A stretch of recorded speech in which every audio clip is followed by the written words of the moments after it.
tell you, I don't think people realize how close we came to becoming what you just described. You go back to the 8 years of Obama, what was the economic message? That America's best days are behind us, that much of what we had accomplished was illegitimate because our founding was unjust and we had pilfered other countries, and we were now a nation in decline, and we had to have responsible leadership to manage the decline, and that your kids may be the first not to economically perform better than their parents. They were setting us up for this. We came, had Hillary Clinton won, that would have been the permanent America. And this is exactly what these globalists have been talking about. They need an America in decline to get rid of the whole concept of nation state. So Trump is up against a coalition of powers that people can't possibly even imagine. It is, you're right when you warn about how crucial this is at this time.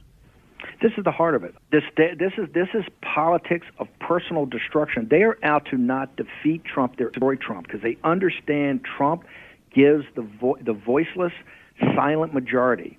Not in the room, not in the deal. And Donald Trump not only puts you in the room, he's your spokesman. What the established order does not want, they do not want the silent majority of the American people to have a voice. They want them to pay taxes, they want them to send their kids into the military, and they want them to keep their mouth shut. Beloved by millions of Americans who just received a stage 4 advanced cancer diagnosis. This is not good news, but what is good news is that he is the greatest fighter and winner that you will ever meet. Rush Limbaugh, in recognition of all that you have done for our nation, the millions of people a day that you speak to and that you inspire, and all of the incredible work that you have done for charity, I am proud to announce tonight that you will be receiving our country's highest civilian honor, the Presidential Medal of Freedom.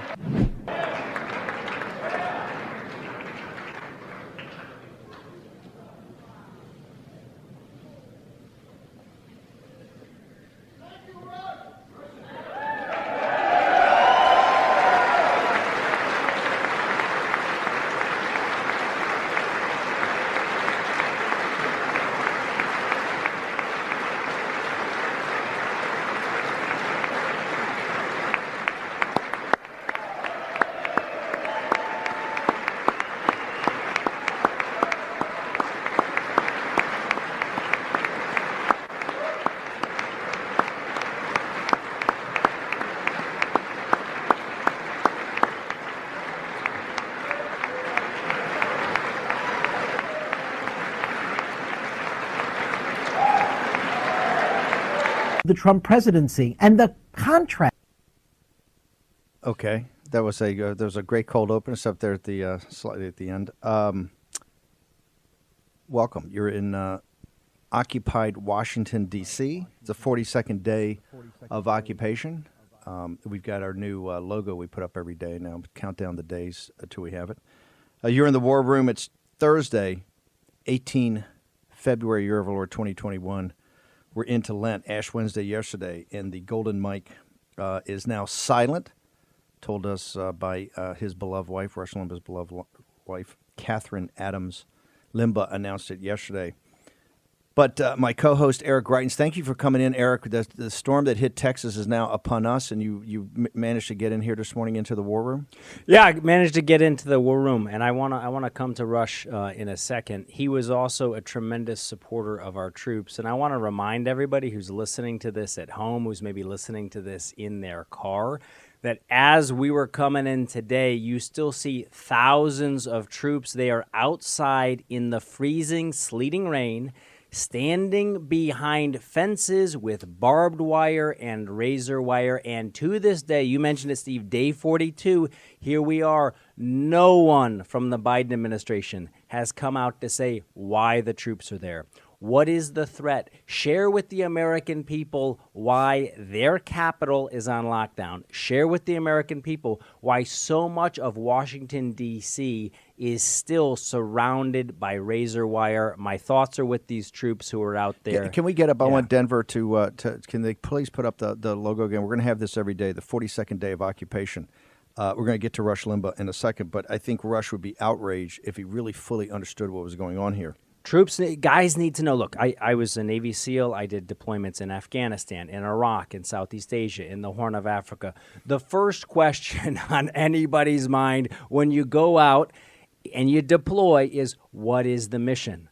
When I served as governor of Missouri, it was an honor to lead the men and women of the Missouri National Guard, but they always knew what the mission was. If there were freezing roads out there and we needed to have people out there to protect public safety, if we were responding to a tornado, when, as governor, we defeated Antifa, we brought the Missouri National Guard in. They knew what their mission was. They were going to protect our firehouses. They were going to protect our police stations.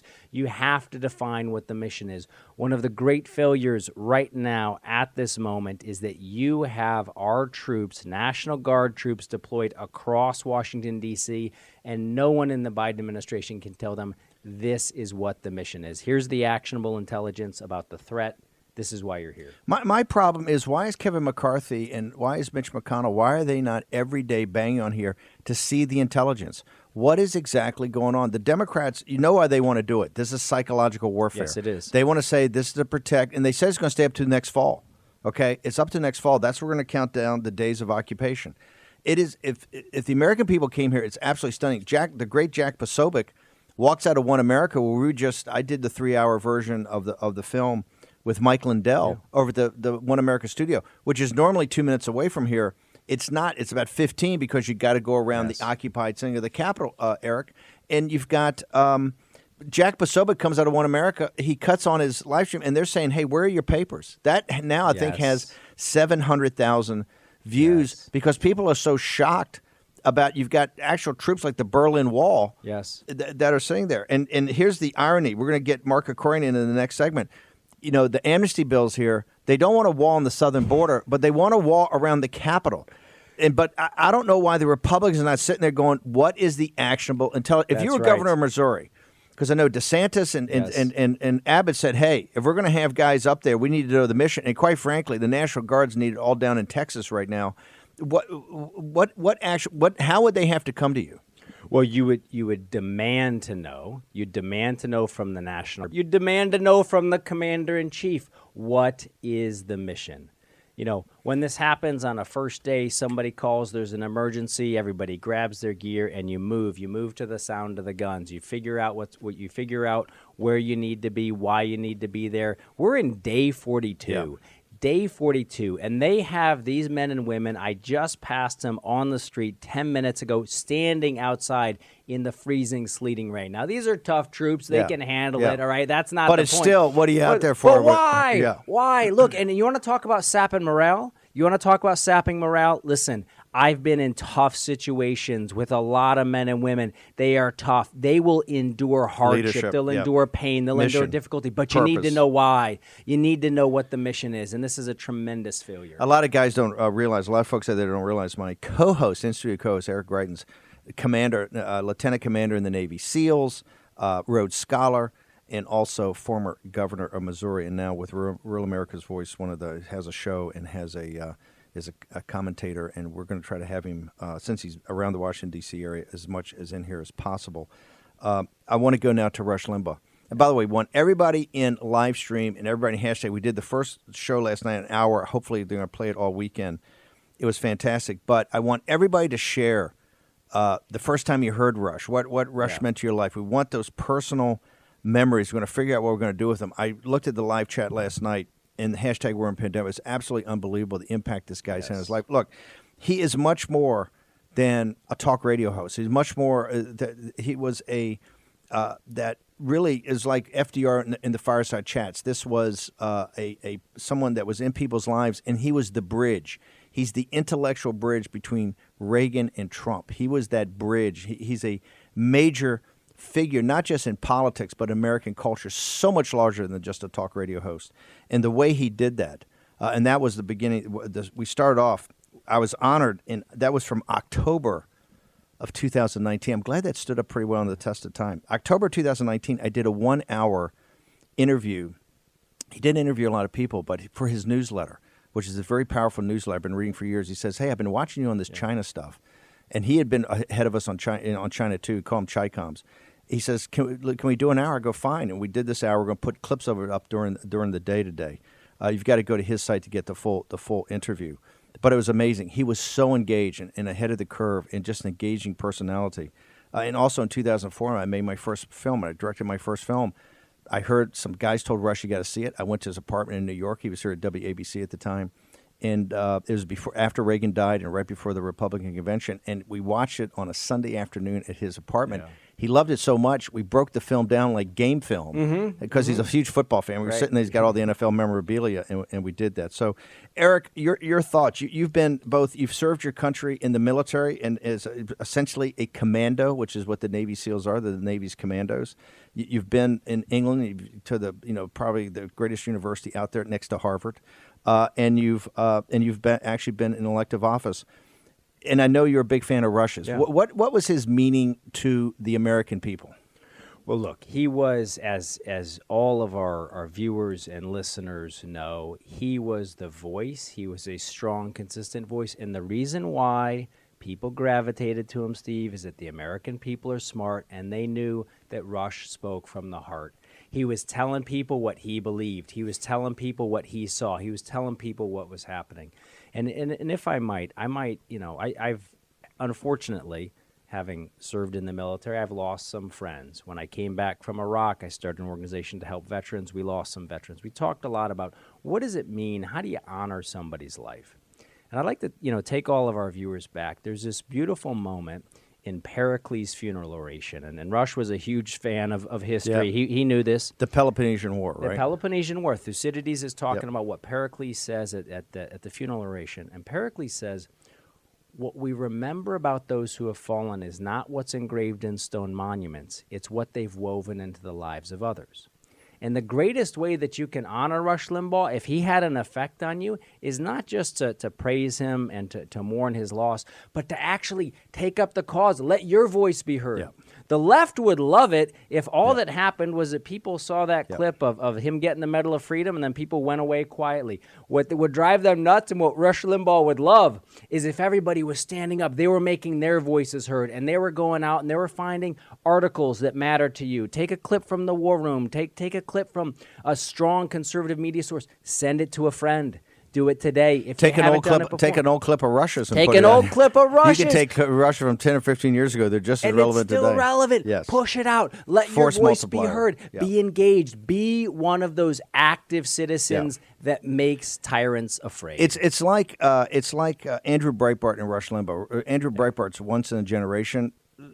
Rush Limbaugh's once in a century. Yeah. These guys are not replaceable. Right. They are irreplaceable. It doesn't mean that you can't follow on in their work and do it in a different way. And I think that's what he would want the audience, all of his audience, to be more engaged than ever. Because as you know from the steal on this election, and the polling is coming in now, showing how much political capital Joe Biden's lost.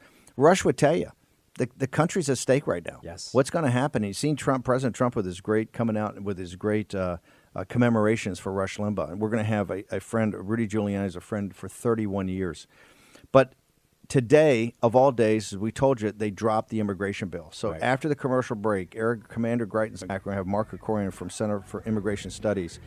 They're moving hard. This is a massive bill, and it's pretty shocking what's in it, okay? We're going to break it all down next in the War Room.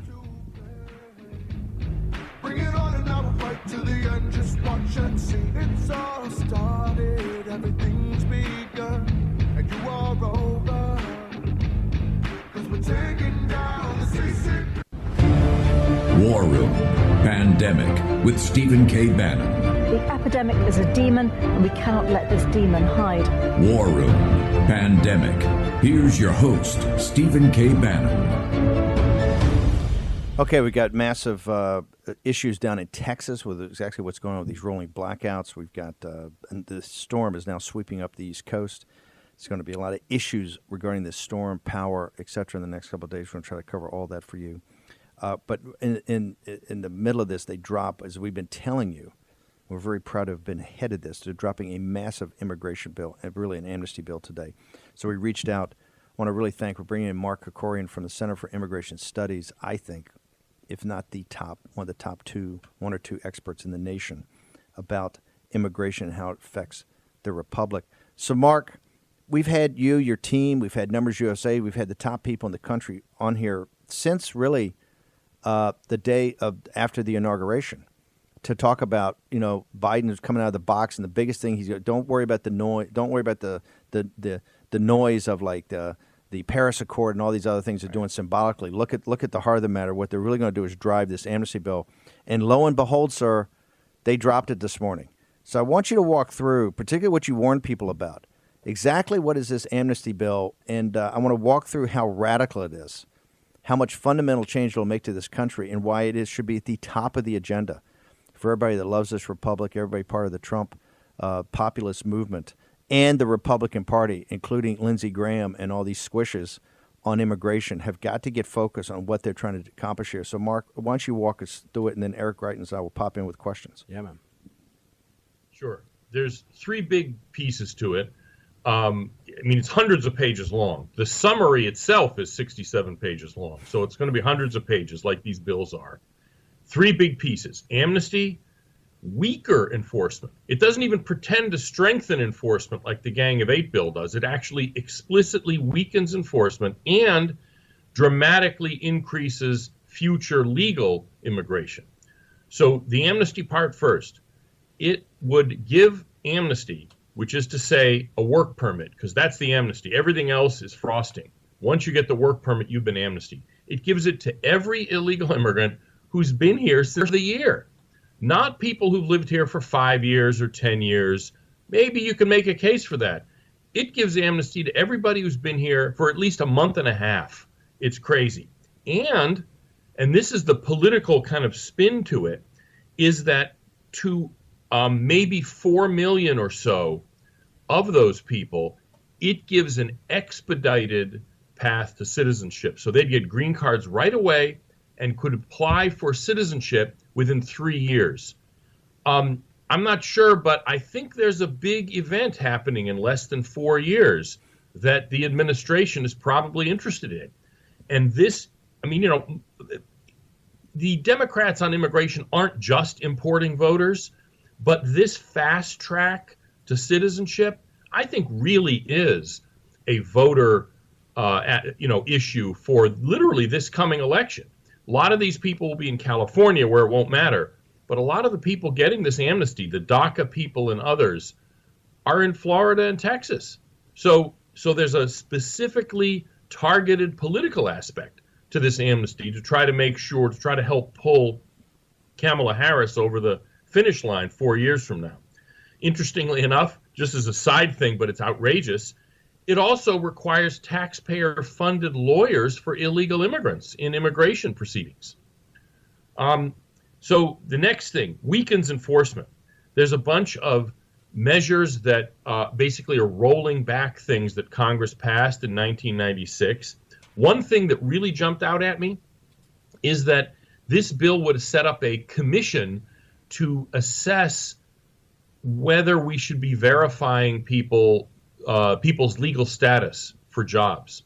In other words, future illegal immigrants basically are supposed to be kept out by the E-Verify system or some other system. Well, this would establish a commission of employers and civil rights leaders and what have you to give recommendations on what to do about that. You know perfectly well what the recommendations are going to be. It's going to be to let illegal immigrants work again. So, it really is astounding in weakening enforcement. And the last specific thing that I'll talk about is it dramatically increases legal immigration. Now, it does it in like 20 different little pieces, and we haven't actually come up with an estimate of how much it would increase it. But you know what? I don't feel too bad about that, because yesterday on a call with reporters, the staff members of the sponsors of the bill said they hadn't even estimated how much it would increase immigration, but that their guess was, and these are these people who wrote the bill, their guess was it would be, quote, on par, unquote, with the Gang of Eight bill, which would have doubled legal immigration. So we're in this economic downturn because of the pandemic. It's going to be years before we recover from this. and Biden wants to increase immigration from 1 million a year to 2 million a year. Okay, and it's chain migration. Okay. Let me connect some dots. You've got a massive amnesty, which is 11 to who knows. Some people, Ann Coulter says 30 million. Numbers USA and CIS says, no, it's probably close, I don't know, 11, 15. But it's blanket amnesty. Rapid fast track so they can vote. That's what they want. They want the votes. The employers want the bodies, right? Want the labor. They've already gutted what Trump tried to do because we couldn't get it statutorily because of Paul Ryan and Mitch McConnell, the enforcement. So they've gutted with EOs, all that already, including building the border wall.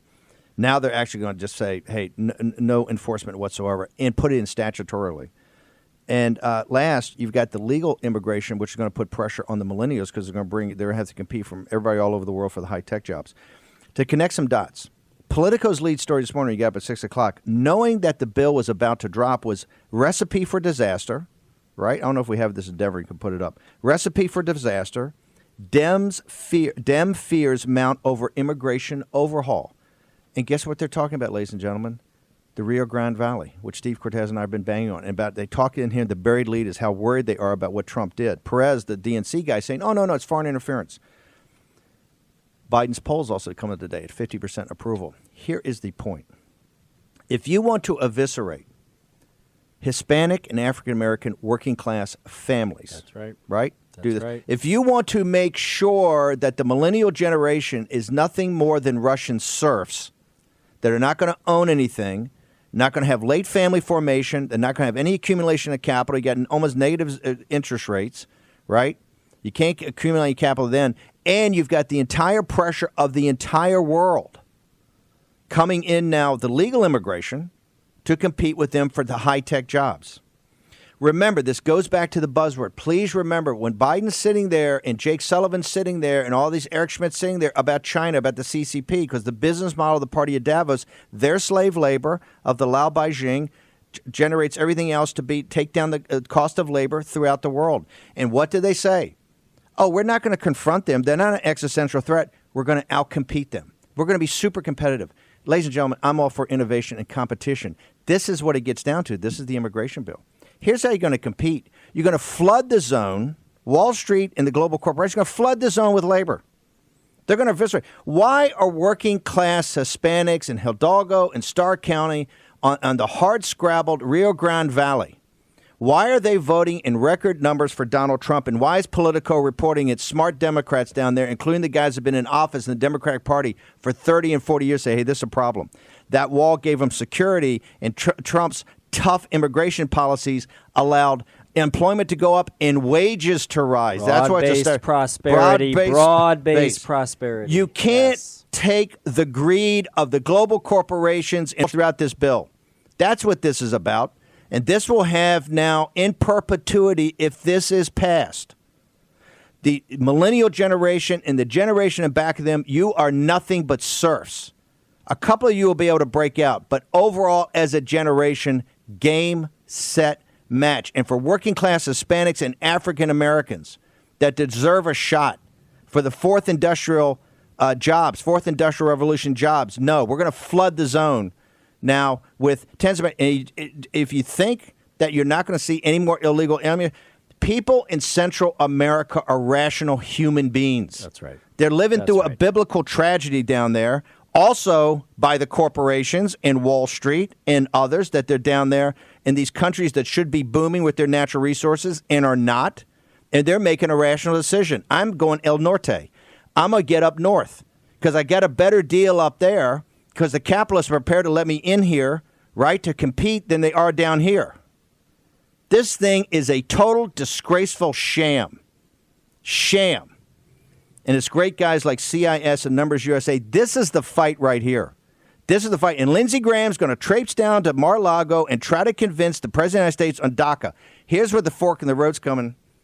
Here's where the fork in the road's coming. You want to talk about tomorrow's news today? Lindsey Graham's going, we're going to play golf, talk about the future of the Republican Party. And, oh, yeah, this MAGA movement is pretty good. It should keep on. Thank you, Lindsey. Thank you for your blessing. We appreciate it. He's going down to sell DACA. That's a Mark Krikorian told us a week ago. He says, hey, they're going to put the bill up as a show bill, but they're going to try to break it apart and get it in there. So, Mark, walk us through your assessment. We've got about a minute. I want to hold you over. Walk through your assessment of how they're going to try to break this out and jam it through. they're going to try, and the clock is ticking, because on April 1st, there's a way to pass bills that the previous Congress, the previous House approved. If you do it by April 1st, you don't have to have any hearings, any markups, nothing. They can bring it straight to the floor. And they're going to try to do that with the DREAM Act. And you were talking about DACA, but it's really not DACA. It's DACA plus. Yes. It's actually about 4 times bigger than the existing DACA program. Yes. They're expanding it in a bunch of ways, 2 million people, probably more than that. And that's what they're going to try to do, because they realize when they go for everything, they sometimes get nothing. They're going to try to get pieces. Mark, it's hang on for a second. I'll bring you back over on top of this. Remember, fighting this bill is not nativist. It's not racist. You're actually fighting for the chance for Hispanic and African-American families, working-class families, to have a shot at the brass ring. Okay, we're going to return in a second. Rudy Giuliani is going to join us in a moment.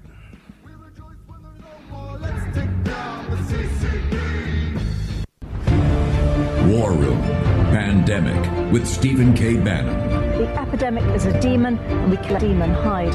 War Room Pandemic. Here's your host, Stephen K. Bannon.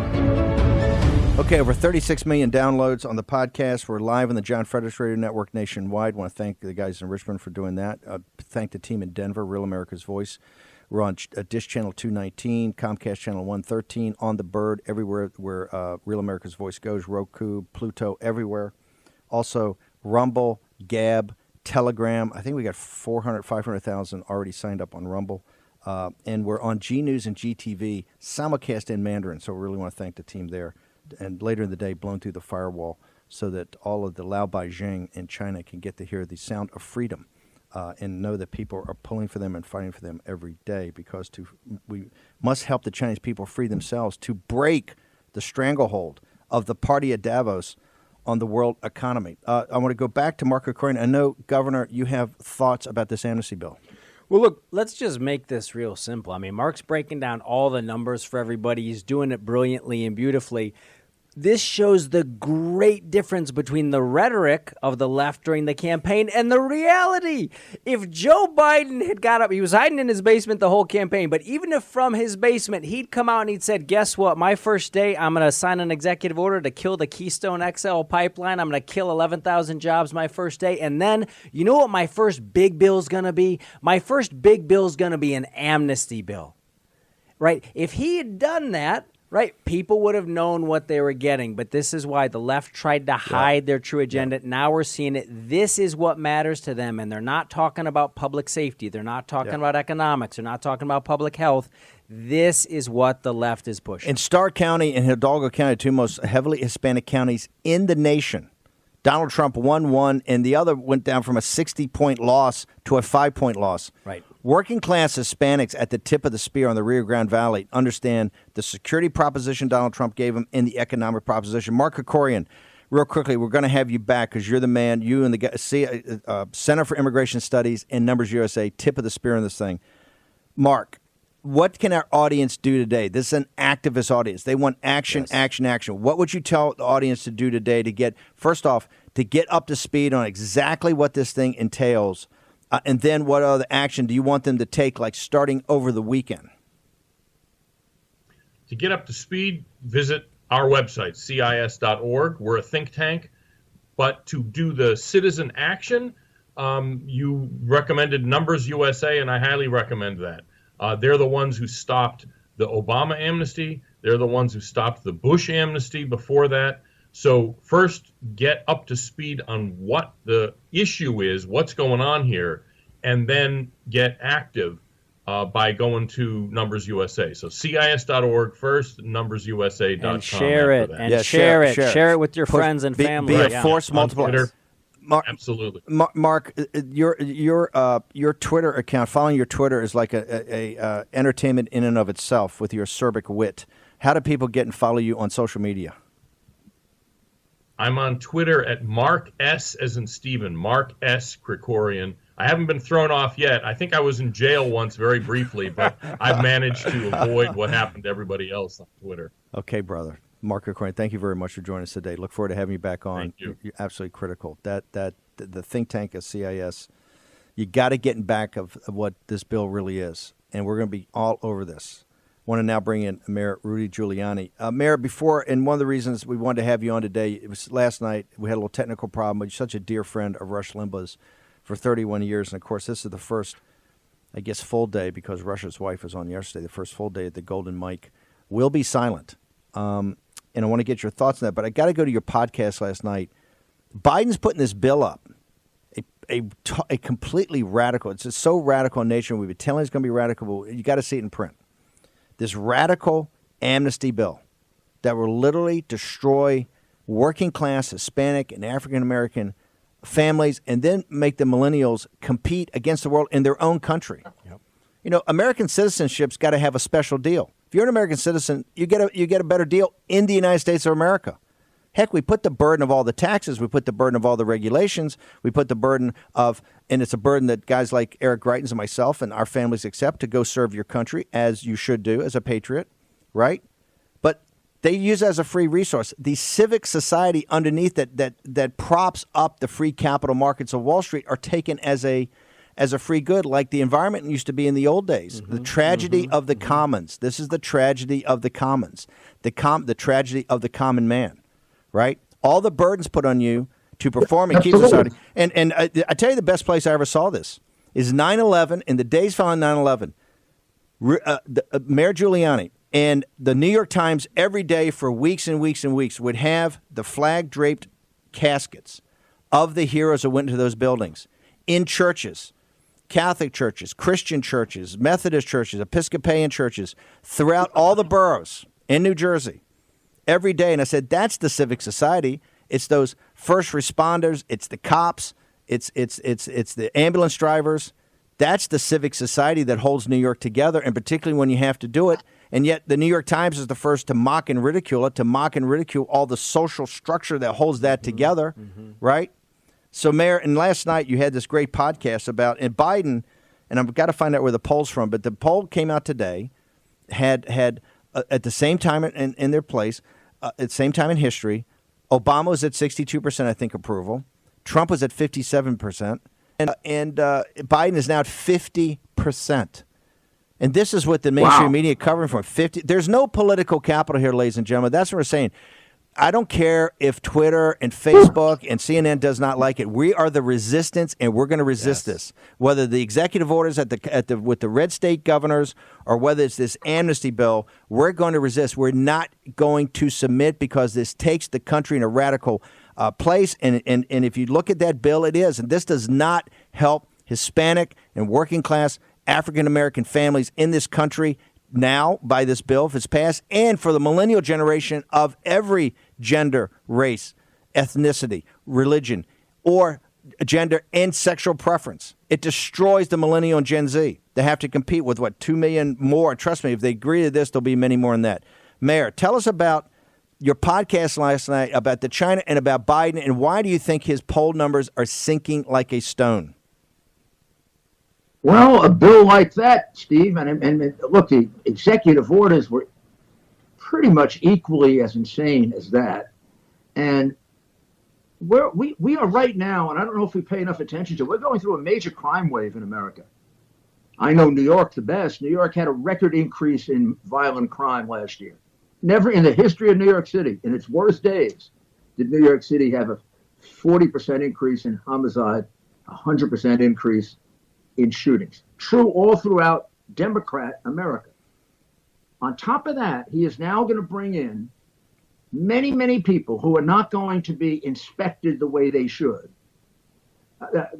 Aside from the issue of jobs, which is tragic at a time like this will make this country much more dangerous. I am not saying they're all criminals. I know the left will go run out and say, I'm saying they're all criminals. I know a hell of a lot more about immigration than they do. I used to run it.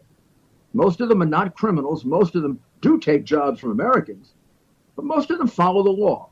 But the ones who don't are not an insignificant number. And when you get to M13, they're barbaric beyond anything we ever heard of with organized crime. So he is going to add to the complexities of policing by bringing in, even if it's only 5% that are criminals. You add 5% more violent criminals to New York, Chicago, 20 murders a weekend, St. Louis, Atlanta.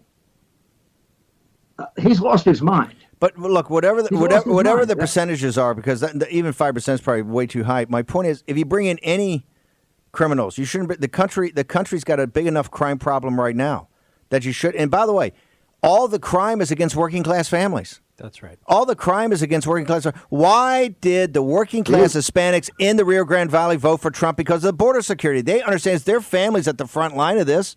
They're the ones that have the fewest resources for policing. They're the ones that have all the difficulty. They're being preyed on. And now they're preyed on by the capitalists. It's one of the problems with leftist intellectuals is that they don't have to live with the consequences of their bad ideas. Amen. They don't have to live with the consequences of their 100%. bad ideas. 100%. They live in their own world. They live in an ivory tower, and also their ideas are highly unrealistic because they've never run anything. They've never done anything practical. That's right. Look, on the southern border, our immigration is being run by the gangs, not by us. Yes, 100%. If you watch Lara Logan's wonderful series on Fox Nation, I mean, she's right in there, and I've talked to her a lot. Basically, you want to get into the United States, you don't go to immigration. You go to one of the gangs, and they'll let you in. The price of that is, for every 3 people working, they put one of their guys in. That's the whole purpose of running it. So he has no idea what he's doing. And the reason he's at 50% is only because he's getting a honeymoon and there's censorship on things that should actually destroy it. The criminal nature of his family, it's been 30 years, and the election. We can't talk about it. We can't talk about things that would be devastating to any other president. He's getting a honeymoon and he's at 50%. Trump didn't get a honeymoon. I mean, Obama got a coronation, but I know. But Trump's numbers are real numbers based on grueling, you remember it, you were there, grueling coverage. Yeah, Biden's numbers are based on, how do you feel today, Joe? Would you like to sit down while you're talking? Yeah, and can we also... Wasn't Trump terrible? Didn't he leave you with a terrible problem? And let's point out, because you know what? Mayor Giuliani has the unfortunate distinction of probably having to have attended more first responder funerals in the country than any person in the United States of America. I know he continues to do it with his work through Tunnel to Towers. He goes, he pays off the mortgages of fallen police officers. He's come to Missouri. He's done this. He's made countless differences in the lives of our first responders. Who suffers? Our first responders, okay? It's the men and women of the Border Patrol. It's the men and women of police departments around the country. They're the ones who have to deal with these consequences. Greitens brings a big point. It's not just the amnesty. They totally gut. By the way, executive order's already gutted everything Trump did. Right. He guts internal enforcement. He guts basically. There's no enforcement provision in this thing. They actually back enforcement. Mayor, we got about a minute. What are your thoughts on that, on the ability to enforce the immigration laws as we currently have it, given all the great stuff Trump did, and Hispanic working class families are responding to that? Well, there's going to be obviously less enforcement. I mean, the impetus for it came from the federal government and from the local governments who cooperate. But in these Democratic-owned cities, they don't cooperate. They have sanctuary cities. They have people there. They don't even know who's there. So, I mean, there's no scenario on which this gets better. This is one of those liberal plans. This one doesn't even work out on paper, much less in the street. I mean, sometimes they have ideas that sound good and then don't work. This one sounds bad and it doesn't work. Okay. And it's dangerous. Yeah, we're going to take a quick break. We're going to bring back Mayor Giuliani. Is going to join us in the next segment. We're going to talk about Rush Limbaugh and get to that. Alexandra Preate, our communication director, is going to join us also. I want to say one thing, just make sure. The defund the police crowd are also the people that want to take down ICE. It's all one thing. They want more and more anarchy. They want more and more anarchy. And the people that pay for this are the working class families in these cities and along the border. They're the ones whose cars are getting broken into. They're the ones who are having their shops robbed. They're the ones who have to deal with all these consequences. And working class cops and first responders. That's right. This is a scam. This is a Wall Street scam. Trust me. They want lower wage costs because they get higher margins, higher stock prices. I can do the math for you. It's quite simple. We're going to return with the mayor and Alexandra Preate in a minute.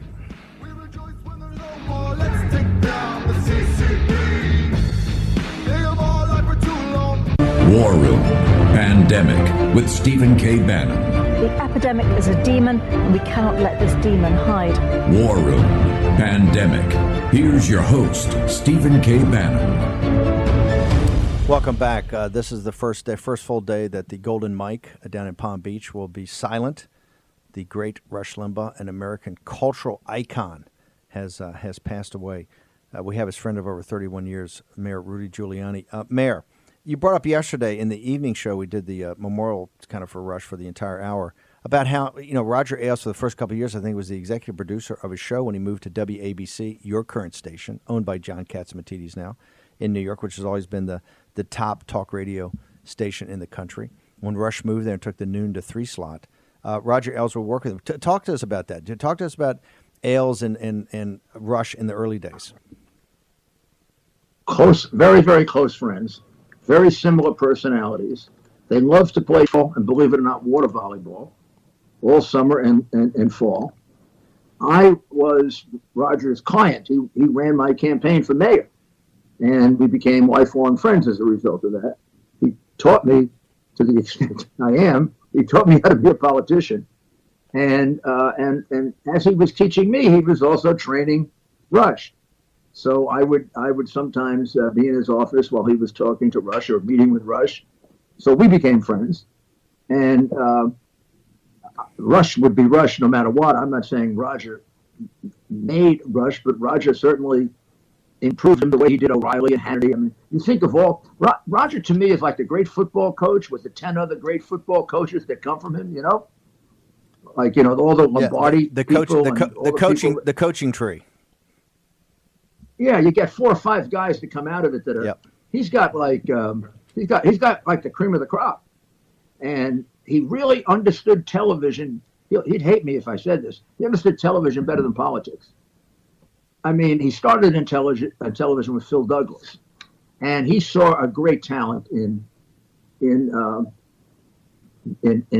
friend Rush, and really it was, of course, the intellect, and it was, of course, his ability to reason and speak, and you're a New York City. You're a New York City guy, and born and bred, and you're now in WABC. How did they accept a guy who was through Sacramento, but he's really a guy from Missouri? Yeah, right. How does accept a guy from Missouri taking that noon to 3 slot? How did that work in the first couple of years? Was that pretty shocking when this guy? Well, New York. No, it wasn't at all. He fit right in. New York had talk radio for about 12 years. And Bob Grant, if you remember, was the major hit in New York up until Rush. And Bob Grant was tough. I mean, a couple of suspensions. I mean, he just laid it all out. And Bob Grant, I got to know very well because he's a big supporter of mine when I was U.S. attorney, ran for mayor. Every once in a while I substituted and did his shows. And there were a couple of others, almost all right wing. There was another one, Barry Gray, another famous New York talk. He was a liberal who turned conservative, kind of like Koch. As the city got more and more crime ridden. So Rush was there at a time in which the city was in deep contemplation about what it should be, whether it should be liberal or conservative. And eventually I got the benefit of that when I got elected in '93. It's that thinking isn't there anymore, unfortunately. But Rush was well received. He was a hit in New York within 4 or 5 months. Talk to us about your personal relationship. He played his great passion outside of communications to the American people was golf. Talk to us about that. Well, golf was his life. I mean, his usual schedule was, particularly in the summer when it's warm down there, he'd get up very early. He'd play 9 or 18 holes. He'd come and do the show. Or if he had to do something in the morning, as soon as the show was over at 4 o'clock, he'd jump in his car and he'd take off for one of about 5 golf courses that he played at. And he loved to play. And I have wonderful memories this time every year, last year we couldn't do it because he was sick, but up until last year, every year, we used to train. We played 2 or 3 times during February for the March L's for Autism golf tournament with Roger Ailes, myself, and the head of Cigar Aficionado, Marvin Shankin, who really sponsored the whole thing. The purpose of it was to build a beautiful school for challenged children. Ernie's child has autism, and Ernie dedicated himself to it.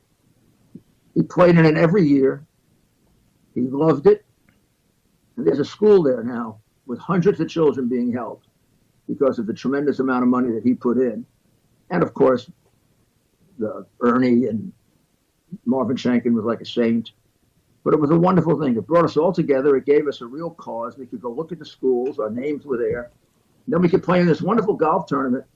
And the people who played, Marvin charged them $35,000 a foursome.